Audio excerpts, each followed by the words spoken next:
Live from New York City, StarCraft 2. Yes, it is Captain America bringing you another game here.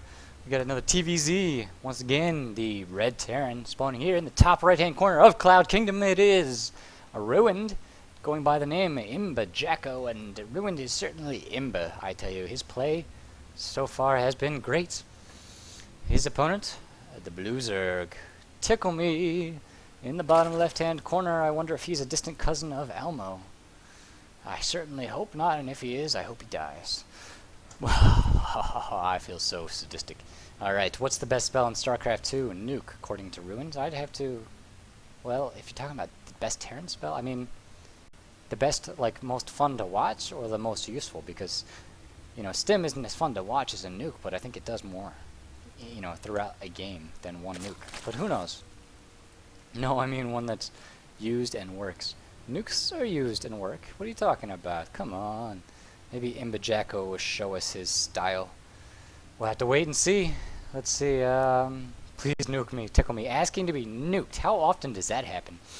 But as we know, RuineD is a player that likes to go mech. And once again, I think we're going to be seeing some mech from him as well. The last game against Pigeon Manza, he went CC first into Reactored Hellion, and then followed it up with Cloaked Banshee before taking a quick third CC.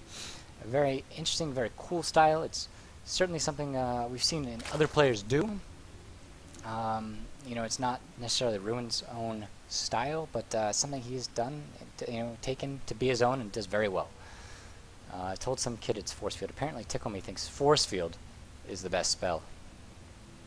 He must have had some trouble against the Protoss.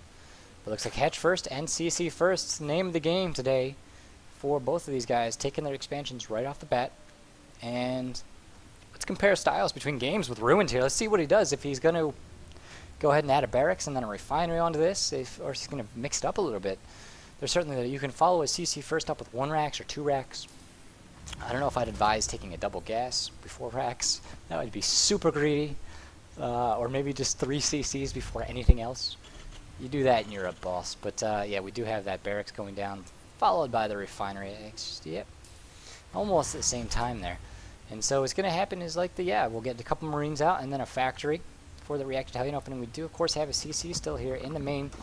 In game 1, the gas of Pigeon Manza was very late. He didn't take it early, and so far XOTickleMe hasn't taken a gas geyser yet. So he does have the pool coming out after the hatchery, but still no gas. And you know, gas is one of the things that can signify a bust is coming, just because you get it early, you can use it for speed. You could also use it for a baneling nest in banelings. Or, you know, maybe you just want to get a quick lair for some reason. Different players use gas for different reasons, obviously, they're different styles. But as a Terran player, look for that early gas. If he doesn't have gas, he can't make banelings. And in this case, XOTickleMe doesn't have any gas, so a bust is not as likely. It's not going to be as strong necessarily, but now we do have 2 geysers going down. As I say that, as I think to myself, the XOTickleMe is not going to do anything crazy. He throws down 2 geysers. Let's see if this could be indicative of a roach play. 2 gas like that certainly could mean he wants to go roaches. We do have that factory out now, a 2nd Marine on the way, and of course SCVs along with everything else. And we'll have to see what XOTickleMe wants to do with his gas. It's not entirely clear to me if he wants roaches or if maybe he wants to go for some kind of maybe he's teching. I don't know. I feel like I'm watching a bust already. It's just maybe because I was talking about a bust and now I'm thinking bust, and it's something a lot of Zergs do when they see a quick expansion from a Terran player. It's very tempting to go ahead and bust. And no, we have speed on the way with 8. That's actually a few extra lings than normal, but looks like he's going to get speed here with the early gas. And now that factory floating up, going to throw down here on the reactor, get some Hellions out, and there comes the starboard. So standard style here from RuineD. Got his 2nd geyser up as well, and that's, yeah, quite a few lings. Oh, a baneling nest. So it looks like we could have a bust coming. I'm certainly thinking this many lings this early is not just for show and tell. It's for knocking on that front door. And let's see what Jacko can do. He does have an SCV here at the 3rd. Interesting to think that in game 1, Pigeon Manza took his 3rd around 5:22, and this is around 6:40 that the SCV was killed, so a whole minute and 20 seconds later. And I wonder what RuineD gleans from that information, that the later third. Obviously, if there's a faster third, it doesn't have to be as worried. You don't have to be worried about a bust. You can just go ahead and get your Banshees out with your Hellions and do some harassment. But at this point, you know, RuineD has to, Imbajacko, or RuineD, whatever you want to call him, has to be thinking there's something going on. The third is too late. He's got to either be teching or he's going for a bust. And now he sees the Zerglings. That Hellion is going to die, but he does sound the alarm. The rest of the Hellions running home. This last one here might be tracked outside the base. Could he get some free shots off? Oh, RuineD trying to get him home. Just barely makes it. And there we go. We hear the Banelings coming. 17 Banelings. Oh my god. There's a Banshee on the way. Can RuineD hold this though? He's got 5 Hellions out. And wow, a couple SCVs pulled back here to this bunker, but it's looking pretty scary right now. Very weak wall here at the top with just depots. We do have a lot of Hellions. That's certainly going to help, but here come the Banelings and the Zerglings into the mineral line.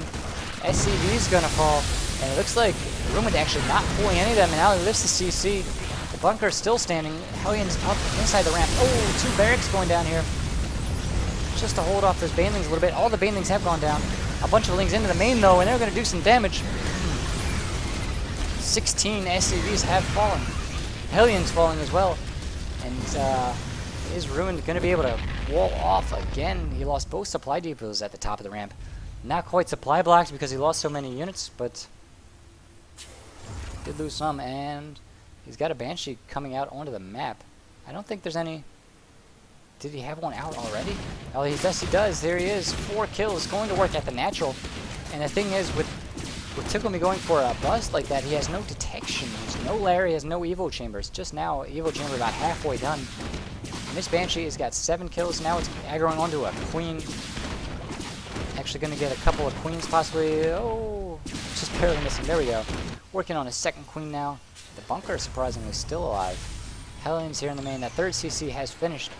So the standard style we expect from RuineD, and now there's nothing to deal with this Banshee, and she's just doing a ton of damage. Evolution Chamber is finished, but no spores going down. The last Queen here falls. That's 3 Queens for this Banshee. And now she's going to work on the drones again. No anti-air at all. There's a second Banshee here in the main. 4 kills on that one as well. Able to take out Queens in the main. Drones had to be pulled to the natural. Now we see a lair coming out. But there's no answer to these Banshees. 2 of them here at the natural. Checking out the workers' kill count up to 19. And so RuineD survives the bust. Looked like he was in a lot of trouble there, but now these Banshees are just such an extreme advantage for him. 3 spores though coming up, and RuineD is going to have to fall back. Worker-wise, he's actually down by 3. Of course, he does have 3 CCs, all of which are orbitals, so that means 3 mules. Here come 3 factories as well. 1 already finished, 2 more on the way, and no upgrades yet. No armories. We did see a quick double armory in game 1. But I guess that's really in response to the fast third. And actually there's a third here under fire.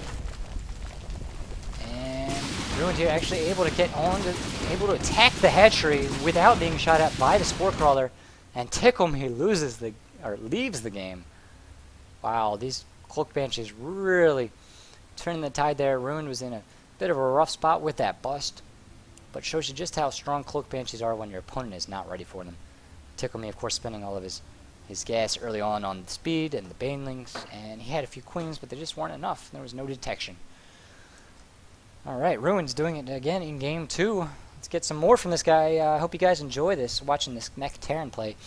Maybe get a couple more Zerg matchups first, and then go into some Protoss and even some TvT. Alright guys, thanks for tuning in. Keep crafting.